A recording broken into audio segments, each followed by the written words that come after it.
Hello and welcome to another episode of the Align and Elevated podcast. I am your host, Dr. Allison Feldt, owner of Body Motion Physical Therapy, mom of 3, and happy almost spring, kind of. It feels like it anyways because we've had some sunshine in Seattle, at least when I'm filming this. No guarantees when it comes out, but I hope you're doing well. This episode is going to be all about painful intercourse and vaginismus. So the reason I want to talk about painful intercourse and vaginismus is because this is like the silent death of relationships in like women's worlds, right? If you don't, if sex is not comfortable, you typically don't seek it out. And maybe you grit your teeth through it and it's not the most fun thing in the world. So if sex is uncomfortable or literally things are just so tight that you can't even have sex, then you need to listen to this episode. Send this to your friends. This is a very common across the board for women, but we just don't talk about it that much. And so we are talking about it in this episode. So I am so glad you are here. We are here to dive into intimacy and sex, okay? So let's start with vaginismus. Vaginismus is a condition where you have spasming of the pelvic floor muscles, typically of the superficial pelvic floor muscles. The pelvic floor has 3 different layers of muscles, of fascia, of blood vessels, of lymphatic vessels. And this is really important because the more tension that there is and the more spasm that there is, the more difficult it is for anything to be inserted into the vagina. So people with vaginismus often can't even wear a tampon, or maybe they can wear a tampon, but they can't engage in sex with their partners. And so it's really important that you get the muscles to come out of spasm. Well, easier said than done. A lot of times vaginismus can start if you have very little awareness of your pelvic region. So a lot of times growing up, if you were shamed and your vagina was shamed and we don't talk about anything down there, that can create negative connotations around private parts and really feeling connected to your pelvic floor. And so we kind of just shut off that area. Of course, you pee and you poop and you fart and you wipe, but you might not, that's the extent of your connection down to your pelvic region. But the pelvis is responsible for so much. It's responsible for pleasure. It's responsible for intercourse. It is such an intimate area that can be really enjoyable. But if it was shamed, a lot of times that can lead to vaginismus. A lot of other things can lead to vaginismus, like trauma in childhood, trauma in adulthood. It could be macro trauma or micro traumas. It doesn't really matter. It can also be really high stress. So if you grew up in a very stressful environment, we just can store all that stress within our pelvic floor. So the pelvic floor is very responsive to our nervous system. And so when we're talking about vaginismus, it's also important that we learn to downregulate our nervous system. Oftentimes, if you are seeking pelvic floor physical therapy, which can help tremendously with vaginismus, then you might also be working with a therapist, you are a psychologist, or some kind of doctor to help you manage your nervous system state. And that can pair very nicely with working with a pelvic floor physical therapist, someone who can help you get through the vaginismus. A lot of times we see clients that have vaginismus that maybe were told to use dilators or told to do the work on themselves. And that can be very challenging. That means that you automatically have to be comfortable touching yourself and working with different tools in that area. And for a lot of people, they're not comfortable doing that. And that would be why they seek pelvic floor physical therapists or someone to work with them to work through these restrictions and these spasms within the pelvic floor. So that is vaginismus. Vaginismus is spasms and tightening of the pelvic floor, typically around the entrance where something would be inserted, whether that is a tampon or some object or a penis or whatever it is.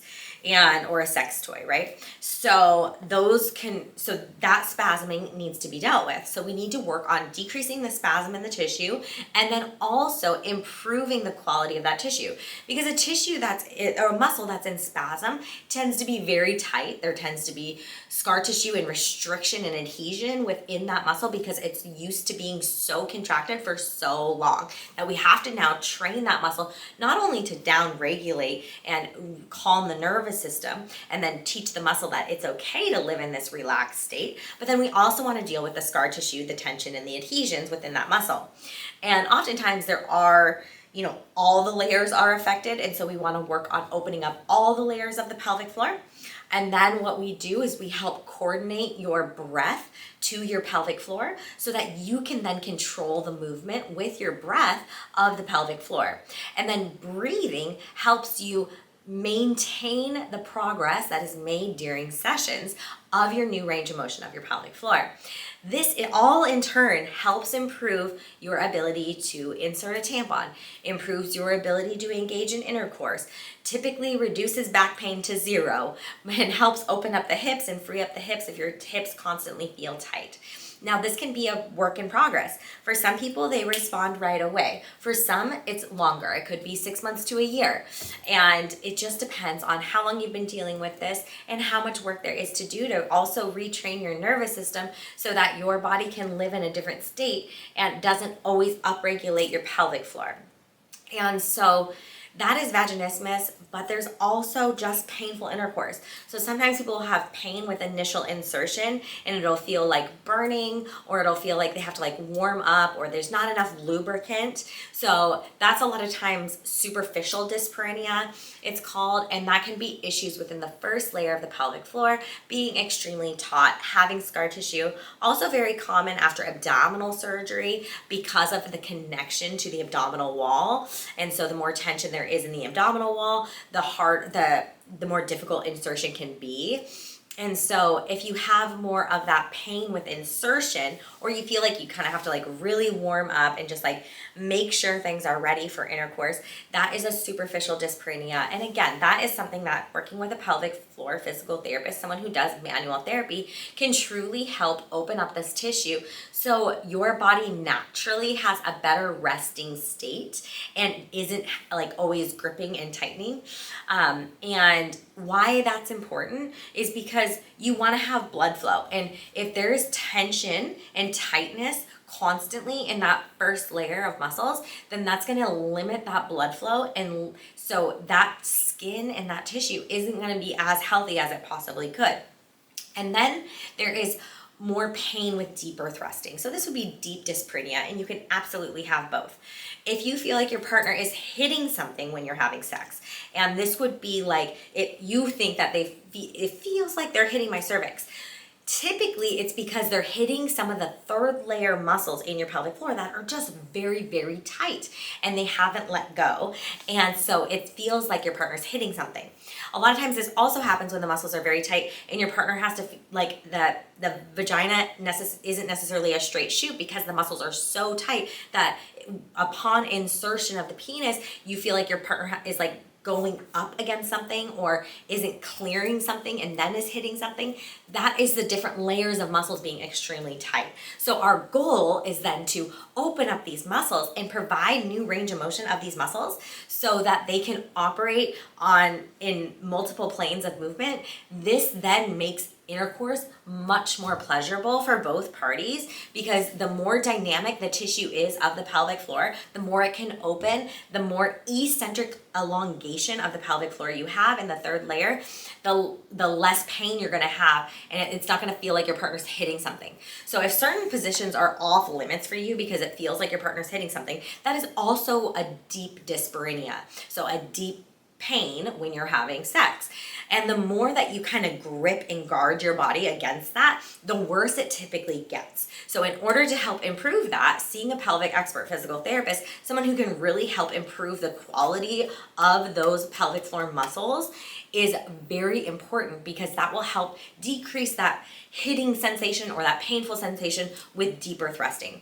And honestly, sex should be fun and enjoyable and feel really good for both parties. And if it feels like your partner's hitting something or working into areas that don't feel good in your body, like of course you're gonna brace and guard yourself. And we wanna prevent your brain from being like, that's painful, and like guarding you more. Like it should feel like an opening of an experience, right? Sex should feel good and like feel like you're not getting hurt during sex.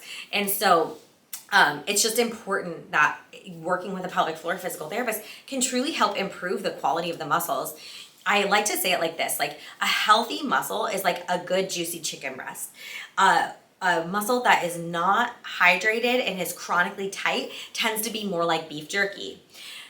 Beef jerky doesn't feel comfortable to rub against. A chicken breast does. And so you want that, like, that's how it feels for the partner too. The more beefy and juicy we can get the muscle, the better the muscle actually feels, not just for you, but also for your partner.